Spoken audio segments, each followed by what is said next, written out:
श्री स्वामी समर्थ मंडळी, आज ना सकाळी सकाळीच अहोंसाठी डब्बा बनवून द्यायचा होता. तुरीची आणि मुगाची डाळ ना मिक्स करून मी शिजवून घेतली. मग ना मस्त असा डाळीला तडका दिला.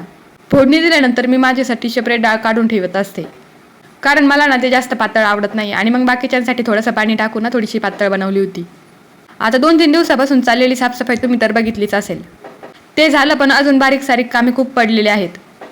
आज ना आम्हाला 25 पायल्याचं दळण करून ठेवायचं होतं आणि बट्ट्याचं पीठ दळून ठेवायचं आहे, कारण जागरण गोंधळाच्या दिवशी आमची डाळबट्टीचं जेवण आहे.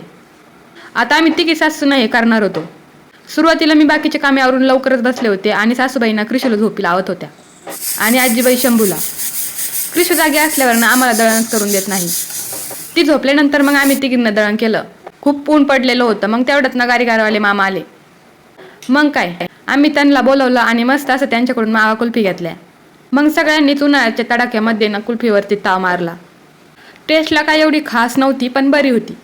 आणि या साफसफाईमध्ये ना मी 2 कामं मागच ठेवली होती आणि त्यातल्या एका कामाची ना मी रोजच बोलणी खात होते. म्हटलं चला आज ते करून टाकूयात. त्यातलं पहिलं होतं ते फ्रीज. ते मी कृषीमुळे थोडंसं लेट आवरत होते, कारण ती ना तिला जे वाटेल ते त्यामध्ये आणून ठेवत असते. तिचे खेळायचे भांडेसुद्धा ती त्यामध्ये आणून ठेवत असते. त्यामुळेच ना फ्रीज खूप खराब होऊन जातं. मग सगळं फ्रीज मी अगोदर मोकळं करून घेतलं आणि छान असं पुसून घेतलं. भाजी ठेवायचं टपन ते मी बाहेर आणला आणि छान असा घासून घेतला होता आणि ते कोरड्या कापडाने पुसून ना फ्रीजमध्ये लावून दिलं आणि मस्त असं फ्रीज चकाचक करत होतं.